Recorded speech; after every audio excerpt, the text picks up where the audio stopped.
You know what that means? Allah took one sacred relationship to prepare the child for the ultimate sacred relationship, which is what?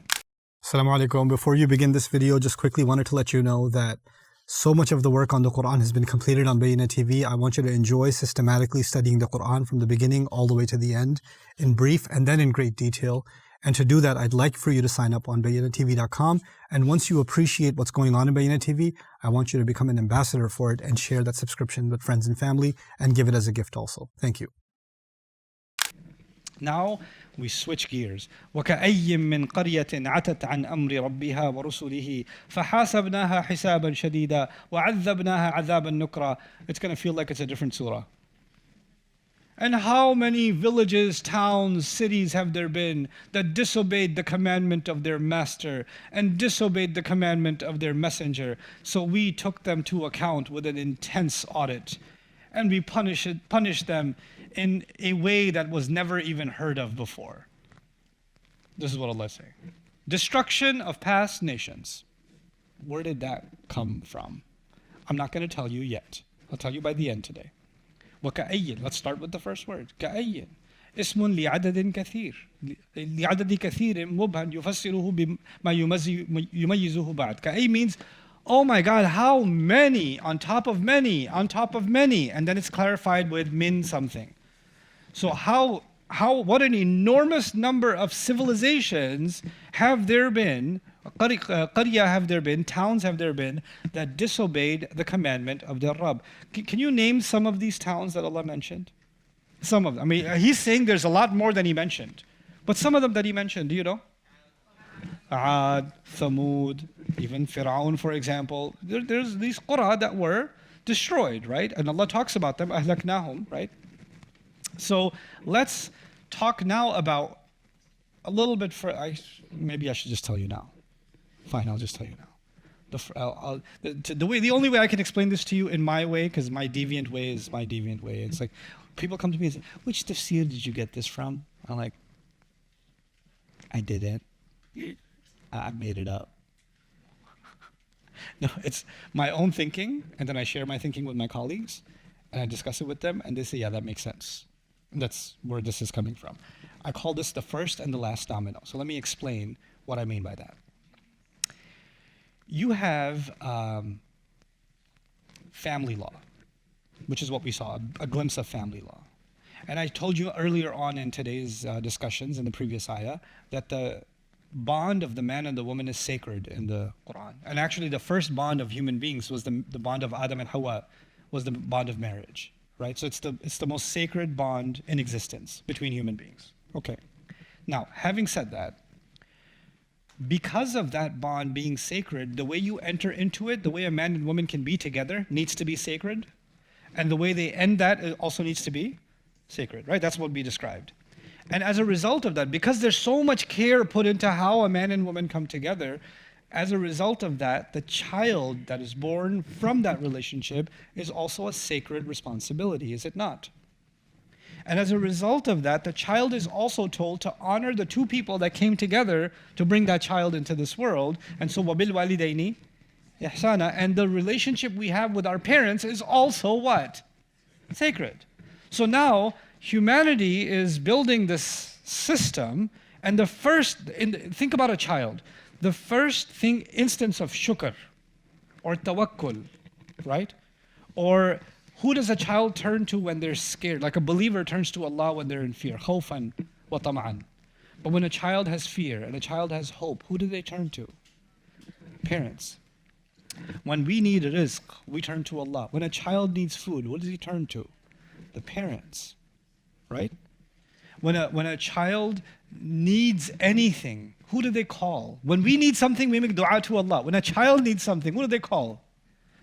Allah used the parents as a training for a child whose mind isn't yet developed to eventually replace the parents with Allah. Everything the child was doing with Allah, as the child grows older, he replaces that with the parents. And that's why you notice the language, anishkur li wa liwalidik. So you don't stop thanking your parents, but you realize that the gratitude you have to your parents, behind that gratitude is your gratitude to Allah subhanahu wa ta'ala. But the way Allah taught the human being the gratitude to Allah, the first training, Allah did not, even the child is born with fitrah, it doesn't come out saying, well, alhamdulillah.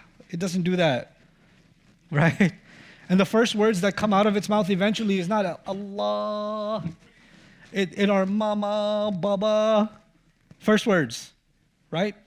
You know what that means? Allah took one sacred relationship to prepare the child for the ultimate sacred relationship, which is what?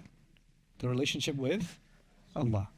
So now what I'm trying to tell you is the marriage is sacred, the child is sacred, the child coming up and learning the relationship with his parents and being grateful to his parents and her parents is sacred, and all of that eventually leads to the regard one is supposed to have for Allah Azza wa Jalla. In fact, if you know how the hadith, a famous hadith of the Prophet ﷺ says, "Man lam yashkur an-nas lam yashkurillah."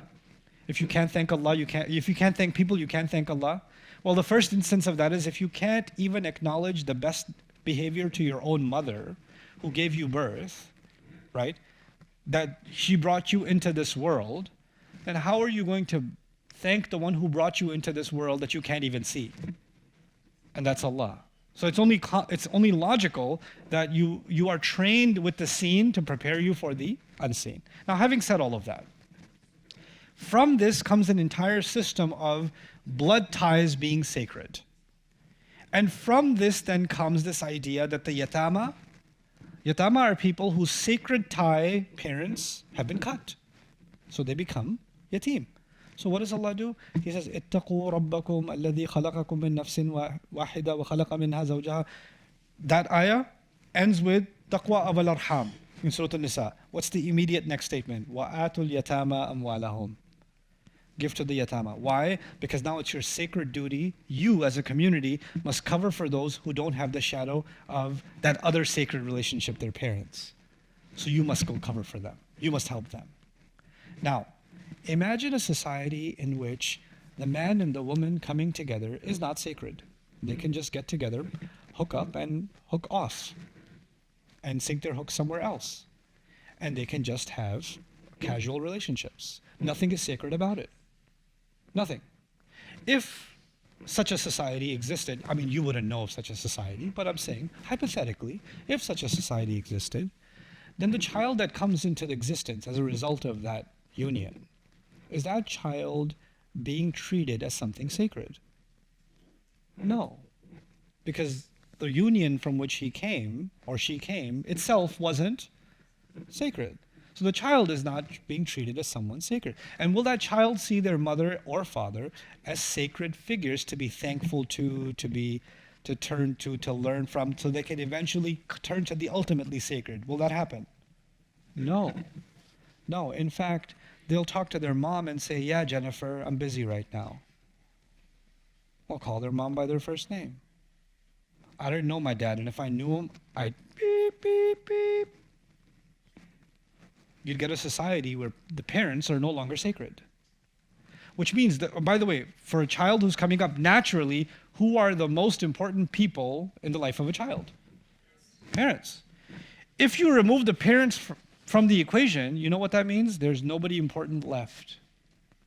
If no one's around that's left, the only one that's sacred is who?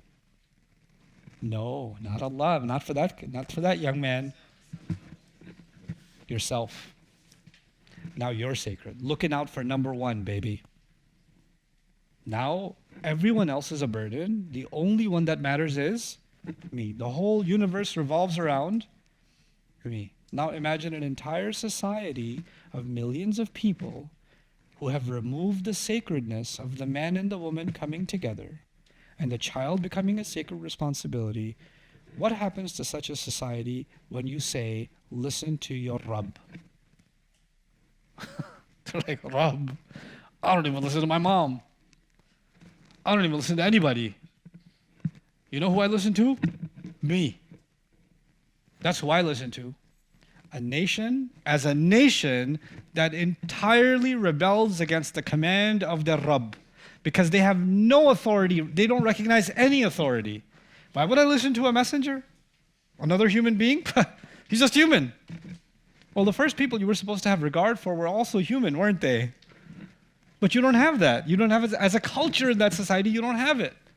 Once you remove the sacredness of family, you have prepared a society for eventual, not just kufr, but utu, and we'll discuss utu in a second. What is it? What is it? Atat an amri rabbiha. What does that mean? We'll dig into that a little bit. But what I'm saying is, the first part of this surah was the first domino that you need to keep from falling.